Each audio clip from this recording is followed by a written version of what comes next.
शुरुआत करते हैं दोस्तों आज के न्यूज़पेपर की। हम साइंस वाली न्यूज़ के साथ में। आज संडे, इसलिए संडे के दिन हम मेनली फोकस करते हैं साइंस वाली न्यूज़ के ऊपर। आज यहाँ पर पहली जो न्यूज़ हम डिस्कस करने वाले हैं वो जुपिटर के एक मून है।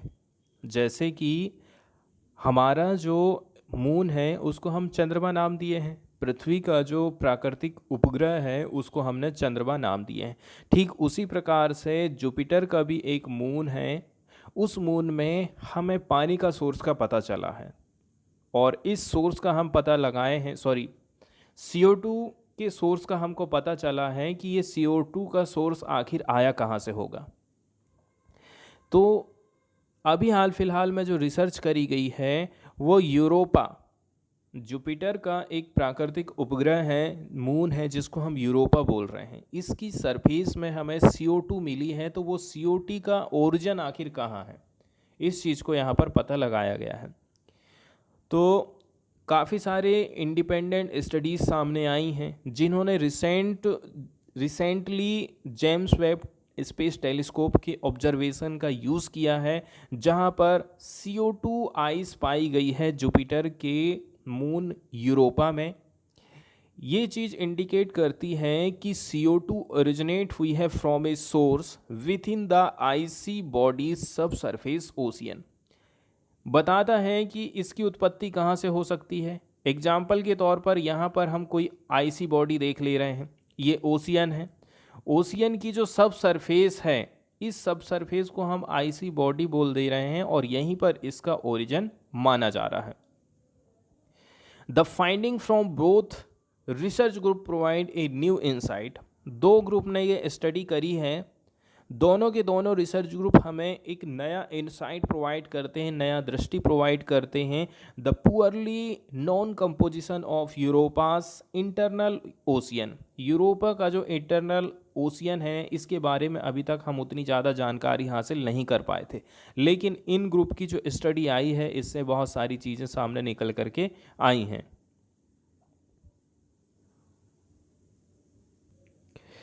इसके बाद वाली जो यहाँ पर हम न्यूज़ डिस्कस करने वाले हैं ये डीएनए टेक्नोलॉजी से रिलेटेड है। पार्टिकुलरली यहाँ पर डीएनए नैनोबार स्ट्रेटजी के बारे में हम देखने वाले हैं, जो कि लो कॉस्ट टेक्नोलॉजी मानी जा रही है। एक नया प्लेटफार्म है जिसमें हम यूज़ किए हैं न्यूक्लिक एसिड बेस्ड डायग्नोस्टिक का। न्यूक्लिक एसिड बेस्ड डायग्नोस्टिक हम किसको बोलेंगे, जिसकी सहायता से हम किसी चीज़ का पता लगा ले रहे हैं। तो यहाँ से हम डिटेक्ट कर पा रहे हैं पैथोजेंस का और भी ज़्यादा quickly in the field through loop medicated isothermal amplification technology. इस टेक्नोलॉजी का क्या नाम रखा गया है? Loop mediated isothermal amplification technology नाम रखा गया है। The approach create nanoball. इसके माध्यम से हम नैनोबाल को क्रिएट करते हैं आउट ऑफ पैथोजेंस डीएनए। किसमें से? जो रोग शरीर में मौजूद है उसमें से हम क्या कर रहे हैं, नैनोबाल को क्रिएट कर रहे हैं। That can then be identified through electrical signalling. फिर बाद में हम इसको क्या है, इलेक्ट्रिकल सिग्नलिंग के माध्यम से आइडेंटिफाई कर पा रहे हैं। The design does not need laboratory technique. इसके लिए हमें किसी भी प्रकार की लेबोरेटरी टेक्निक की ज़रूरत नहीं है to support diagnostics. It is low cost. माना जा रहा है कि ये जो मेथड है लो कॉस्ट मेथड मानी जा रही है। इसके बाद अगली जो यहाँ पर हम न्यूज़ करने वाले हैं वो पार्टिकुलरली हमारे मस्तिष्क के न्यूरल सर्किट सिस्टम से रिलेटेड है। यहाँ पर बताया जाता है कि जब बच्चा रोता है इसके बाद माँ उसको दूध पिलाना चालू करती है, तो उसकी बॉडी में किस प्रकार का रिएक्शन होता है, कौन सी चीज़ें एक्टिवेट हो जाती हैं, उसका यहाँ पर एनालिसिस किया गया है। इसके लिए जो वर्ड यूज़ किया गया है वो है न्यूरल सर्किटरी, जो कि रिस्पॉन्सिबल है माउस मदर्स को, जिसके माध्यम से वो उनके जो बच्चे हैं कुछ सिग्नल देते हैं और माता की बॉडी में जो चेंजेस आते हैं उसके बारे में यहाँ पर अध्ययन किया गया है। इसका जो रिजल्ट रहा था इसको पब्लिश किया गया था नेचर पत्रिका में। ये जो मैकेनिज़्म है काफ़ी इम्पोर्टेंट माना जा रहा है sustaining mouse maternal care. Particularly इसलिए इम्पोर्टेंट है, इसके माध्यम से हम पता लगा पा रहे हैं कि कैसे करके यदि कोई फीमेल माउस है तो वो अपने बच्चों की कैसे करके केयर करती है, ऐसा आथर्स लोगों ने सजेस्ट किया है। यहाँ एक हार्मोन का नाम बताया जाता है ऑक्सीटोसिन। ये काफ़ी इम्पॉर्टेंट हो जाता है मैटरनल फिजियोलॉजी एंड बिहेवियर के लिए। एग्जाम्पल के तौर पर it has role in child birth and in milk ejecting during nursing. ये जो ऑक्सीटोसिन हार्मोन होता है चाइल्ड बर्थ के दौरान में इसका महत्वपूर्ण भूमिका रहती है। इसके साथ साथ में इसी हार्मोन के माध्यम से महिला के स्तन से दूध निकलता है। वहीं यदि ह्यूमंस की बात करें, baby cries are a powerful signal. जब बच्चा रोता है तो वही एक पावरफुल सिग्नल माना जाता है। इन्फेंट डिस्ट्रेस में है, इन्फेंट क्या है, भूखा है, तनाव में है, उसको माता की ज़रूरत है। And most nursing mothers respond to cries with oxytocin releases. इसके माध्यम से हम देखेंगे माता की बॉडी में ऑक्सीटोसिन रिलीज होना चालू हो जाता है। एंड इसी के चलते चलते हाइपोथैलामिक एक्टिविटी होती है बॉडी में, comforting behaviour toward the infant and occasionally milk ejection. इसके बाद कंफर्टेबल बिहेवियर होने लग जाता है बच्चे के प्रति, और ओकेजनली हम देखेंगे दूध भी आना चालू हो जाता है। इसके बाद अगली जो न्यूज़ यहाँ पर हम डिस्कस करने वाले हैं ये भी हमारे साइंस और एनवायरनमेंट से रिलेटेड है। यहाँ पर एक वर्ड यूज़ किया गया है तहर। पार्टिकुलरली ये बकरी के जैसे दिखने वाला एक जानवर होता है, ठीक है, जिसको हम तहर बोल रहे हैं हिंदी में। तो ये गोट लाइक मैमल है जो कि ज़्यादातर हमको जो है माउंटेनियस स्लोप वाले रीजन में देखने को मिलता है, Oman, southern India and Himalayas वाले रीजन में। तो पार्टिकुलरली इसको प्रोटेक्ट करने के लिए दो राज्यों की जो सरकारें हैं, तमिलनाडु और केरला, सोच रहे हैं कि हम जो है इनकी काउंटिंग करते हैं, क्योंकि ये अभी जो है इंडेंजर्ड की कैटेगरी में चल रही है। इसका नाम है नीलगिरी तहर। After launching project Nilgiri Tahar last year for conservation of the state animal, Tamil Nadu is now working on standardized protocol. अब ये जो यहाँ पर आप एनिमल देख रहे हैं ये तमिलनाडु का स्टेट एनिमल है जिसको हम बोल रहे हैं नीलगिरी तहर। पिछले साल इन्होंने एक प्रोजेक्ट लॉन्च किया था जिसके माध्यम से इसका कंजर्वेशन करने का काम चालू किया था तमिलनाडु में। आज के समय में वो कुछ स्टैंडर्ड प्रोटोकॉल तैयार कर रहा है ताकि हम इनकी काउंटिंग कर सकें इस इंडेंजर्ड कैटेगरी में आने वाले तहार की पॉपुलेशन की। पार्टिकुलरली ये southern India's only mountain ungulate. बताया जा रहा है कि यदि हम साउदर्न इंडिया की तरफ में जाएंगे तो ये यहाँ पर जो है हमको देखने को मिलती है हूव्ड एनिमल। यहाँ पर अनगुलेट वर्ड यूज़ किया गया है, तो कुल मिलाकर के इसी एनिमल के लिए ये वर्ड यूज़ किया गया है। इसके साथ साथ में तमिलनाडु का जो फॉरेस्ट डिपार्टमेंट है उसने कुछ सजेशन दिए हैं कि जो केरला है ये भी इस प्रकार का कंडक्ट कराएं सिंक्रोनाइज्ड सेंसस। जैसी हम जनगणना करा रहे हैं इनकी ठीक उसी प्रकार की केरला भी कराएगा, क्योंकि ये जो है दो स्टेट के कुछ सिलेक्टेड हैबिटाट में हमको देखने को मिल जाती है। For the first time drone में be used in the census. और पहली बार ऐसा होगा कि ड्रोन का इस्तेमाल किया जाएगा इनकी गणना के लिए। ज़्यादातर ये जो नीलगिरी की तहार है ना ये प्रिफर करती है मोंटेने। यहाँ जो वर्ड यूज़ किया गया है मोंटाने, मोंटान का मतलब होता है पर्वतीय, पर्वतों से रिलेटेड। तो ज़्यादातर ये है पर्वतीय जो ग्रासलैंड है, पर्वत में जो घास के मैदान रहते हैं वहाँ पर रहना प्रिफर करती है। With steep and rocky terrain at an altitude between 300 metre से लेकर के 2600 metre above sea level. Sea level के आप देखेंगे 300 से लेकर के 2600 मीटर की हाइट में ये ज़्यादातर रहना पसंद करती हैं। There are believe to be a little, ऐसा माना जाता है कि 3100 से भी ज़्यादा जो एनिमल्स हैं वो लिविंग हैं, कहाँ पर, कहाँ रह रहे हैं, हाईली फ्रेगमेंटेड हैबिटाट वेस्टर्न घाट में, और राज्य हैं तमिलनाडु और केरला। तो जो नीलगिरी की पहाड़ीज हैं वहाँ पर ये अभी रह रहे हैं। ये जो जानकारी दी गई है ये WWF इंडिया की तरफ से दी गई है और 2015 का डाटा यहाँ पर प्रस्तुत किया गया है। बिसाइड एंथ्रोपोजेनिक प्रेशर, नीलगिरी तहर habitat face threat from invasive plant. अब क्या है ना, ये जो नीलगिरी तहार है बहुत सारे चैलेंजेस को फेस कर रही। जैसे पहले ये कुछ खाती थी, अब वो घास ना मिल करके दूसरी घास उगना चालू हो गई है। इसी को हम बोलते हैं invasive plants such as wattle, pine and eucalyptus in the grassland. Grassland में जहाँ इनकी खाने की चीज़ होना चाहिए थी वहाँ कोई और चीज़ें उगने लग जाना, ये भी इनके लिए एक दिक्कत वाली चीज़ है। कंपोनेंट ऑफ प्रोजेक्ट नीलगिरी तहार, इन्होंने जो प्रोजेक्ट नीलगिरी तहार चलाया था इसका उद्देश्य था study the possible cases of lumpy skin disease that has been observed in animal. उस समय जो प्रोजेक्ट ये चलाया गया था तो उसमें ये पता लगाना था हमको कि कहीं इसका प्रभाव इस एनिमल के ऊपर तो नहीं चल रहा है, क्या क्या इसके ऊपर असर चल रहा है और कैसे करके हम इसका इलाज कर सकते हैं।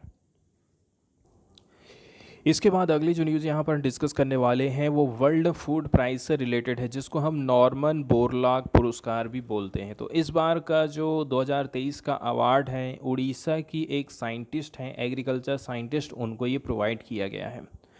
तो जो वर्ल्ड फूड प्राइज़ है ये एक इंटरनेशनल ऑनर होता है, ऐसे इंडिविजुअल व्यक्तियों को दिया जाता है जो कि कोई अचीवमेंट हासिल किए हैं। ठीक है, तो उनको सम्मान प्रदान करने के लिए, उनके काम को बढ़ावा देने के लिए प्राइज़ पुरस्कार किया जाता है। Specially persons who have achieved human development by improving quality, quantity और availability of food in the world. ऐसा कोई भी व्यक्ति जिसने अचीव किया है कोई ह्यूमन डेवलपमेंट, कैसे करके उसने क्वालिटी को इम्प्रूव कर दिया, क्वांटिटी को इम्प्रूव कर दिया, या फिर अवेलेबिलिटी ऑफ फूड को यदि वो वर्ल्ड लेवल पर इम्प्रूवमेंट करता है, उसी के लिए ये पुरस्कार प्रोवाइड किया जाता है। इसको प्रेजेंट किया जाता है world food prize organisation foundation के द्वारा। कैटेगरी की बात करें, the award recognise contribution in any field involve in the world food supply. World food supply में किसी भी क्षेत्र में यदि आपका काम इन्वॉल्व है, उस कैटेगरी में आपको ये पुरस्कार मिल जाएगा। इसमें कौन कौन सी कैटेगरी है? Plant, animal and soil science, food science and technology, nutrition, rural development, among others. ये इसकी प्रमुख कैटेगरी हैं। The prize is open to every individual without regard to race, religion, nationality और पॉलिटिकल बिलीफ। इसके लिए धर्म के आधार पर, जाति के आधार पर किसी प्रकार से कोई भेदभाव नहीं किया जाता है। इस अवार्ड के सिग्निफिकेंस की बात यदि हम करें तो ये जो अवार्ड था इसको कन्वेंस्ड किया गया था, इसकी कल्पना करी गई थी 1987 में डॉक्टर नॉर्मन ई बोरलॉग के द्वारा। He was the winner of Nobel peace prize in 1970 for his work in global agriculture. ये जो वैज्ञानिक थे इन्होंने पूरे विश्व लेवल पर एग्रीकल्चर से रिलेटेड जो काम किया था, इसीलिए इनको नोबेल पुरस्कार दिया गया था 1970 में। He is also known as father of green revolution. इनको ही हम जो है ग्रीन रिवॉल्यूशन का फादर बोलते हैं। वहीं MS स्वामीनाथन की बात करें, ये father of India's green revolution was first recipient of this award in 1987। इसके बाद हमारे देश में इंडिया के जो ग्रीन रिवॉल्यूशन के जनक हैं MS स्वामीनाथन, ये इसके पहले प्राप्तकर्ता थे 1987 में। अब हम बात करने वाले हैं कि आखिर ये न्यूज़ में क्यों रहा है। तो देखिए, इस बार का जो नॉर्मन बोरलॉग पुरस्कार है बिहाना दीदी ने जीत लिया है award for introducing rice variety. इन्होंने एक राइस की न्यू वैरायटी की खोज करी है, इसलिए इनको ये अब इसका पुरस्कार दिया जा रहा है। तो ये जो मिस नायक हैं ये बन गई हैं केवल और केवल तीसरी इंडियन एग्रीकल्चर साइंटिस्ट जिन्होंने इस प्रेस्टिजियस नॉर्मन ई बोरलॉग पुरस्कार को जीता है 2023 के लिए। इनको बच्चे सीड लेडी के नाम से भी जानते हैं। आज के समय में देखा जाए तो जो इंटरनेशनल राइस रिसर्च इंस्टीट्यूशन है, इसके साथ साथ में मिस नायक इन्होंने जीता है बोरलाग अवार्ड को for field research and application की कैटेगरी में। A unique distinction when as usually breeders walk away with such award. आगे बताया जाता है कि इन्होंने जो कैटेगरी तैयार करी है, इन्होंने जो फॉर्मुलेशन तैयार किया है, तो ये लेकर के आए हैं ड्रॉट टॉलरेंस सहभागी धान राइस की वैरायटी उड़ीसा में। कहाँ पर इसकी खेती की जा सकती है? जहाँ पर पानी की कम मात्रा है, क्लाइमेट चेंज के चलते चलते यदि बारिश अच्छी खासी नहीं हो पाई, तो उन्होंने एक धान की नई वैरायटी विकसित करी है जिसका नाम है सहभागी धान राइस वैरायटी, और पार्टिकुलरली हम उड़ीसा की बात कर रहे हैं। इसके बाद अगली जो यहाँ पर हम न्यूज़ डिस्कस करने वाले हैं वो पार्टिकुलरली हमारे देश में इंटरनेट के शटडाउन से रिलेटेड है। कई जगह पर आप देखेंगे कि बहुत लंबे लंबे समय तक सरकार इंटरनेट को बंद करके रखती है। एग्जाम्पल के तौर पर जम्मू कश्मीर में बहुत लंबे समय तक शटडाउन रहा। इसके बाद मणिपुर में काफ़ी लंबे समय तक सरकार ने इंटरनेट बंद करके रखी है। अब इंटरनेट शटडाउन करने से एक फ़ायदा सरकार को ये होता है कि यदि कोई जो उपद्रवी लोग हैं, पार्टिकुलरली ये जो एक उपद्रवी है और ये दूसरा उपद्रवी है, बहुत सारे ऐसे लोग हैं एक दूसरे को इंटरनेट के माध्यम से सूचनाएं भेजते रहते हैं, कुछ गलत अफवाहें भी फैलते जाती हैं। इन सब को सरकार रोकने के चक्कर में क्या काम करती है? इंटरनेट शटडाउन लगाती है। लेकिन सुप्रीम कोर्ट का कहना है कि देखिए, आप बिना किसी कारण के बहुत लंबे समय तक इंटरनेट शटडाउन नहीं लगा करके रख सकते हैं, क्योंकि इंटरनेट के माध्यम से भी हम अपनी अभिव्यक्ति को व्यक्त करने का काम करते हैं। इसके माध्यम से हम हमारे विचारों का आदान प्रदान कर रहे हैं, तो ये हमारा एक मौलिक अधिकार के अंतर्गत आ जाता है। ठीक है, इस प्रकार से सरकार हमारी जो स्वतंत्रता है उसको लंबे समय तक छीन नहीं सकती है। हमारे देश में कौन कौन से नियम कानून बनाए गए हैं इंटरनेट शटडाउन को लेकर के? तो इंडियन टेलीग्राफ एक्ट 1885 का है। 1885 का हमारा जो इंडियन टेलीग्राफ एक्ट है, इसका जो सेक्शन 5(2) है, read with temporary suspension of telecom service, यहाँ पर हमको टेम्पररी टेलीकॉम सर्विस के सस्पेंशन की बात कही जाती है। कब? जब कभी पब्लिक इमरजेंसी की कंडीशन आई गई, पब्लिक सेफ्टी के लिए हम ये काम करते हैं। तो इसके लिए जो नियम कानून चल रहा है कि temporary suspension of telecom service, public emergency and public safety rule 2017 चलता है। ये जो कानून है, इसके माध्यम से केंद्र सरकार के पास में या फिर स्टेट होम सेक्रेटरी के पास में पावर आ गई है to order the suspension of any telegraph service. यही चाहे वो यूनियन हो, चाहे वो स्टेट होम सेक्रेटरी हो, किसके पास पावर चली गई है?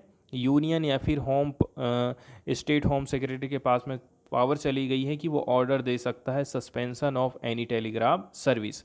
इसमें इंटरनेट भी शामिल है, और इसका रीज़न बताया जा रहा है कि इमरजेंसी आ गई है या फिर पब्लिक सेफ्टी, इसके चलते चलते हम ऐसा काम कर रहे हैं। इस प्रकार का जो ऑर्डर होता है, इसको रिव्यू किया जाता है एक कमेटी के द्वारा 5 दिन के अंदर में, and can not last for more than 15 days, और ये ज़्यादा से ज़्यादा 15 दिन का हो सकता है। वहीं यदि अर्जेंट सिचुएशन की बात करें, an officer of joint secretary level और अबव, इसको पावर दी गई है यूनियन और स्टेट होम सेक्रेटरी के द्वारा, ये इस प्रकार का ऑर्डर इशू कर सकता है। इसके बाद अगला जो कानून चलता है हमारे देश में, वो है सेक्शन 144 ऑफ द CRPC।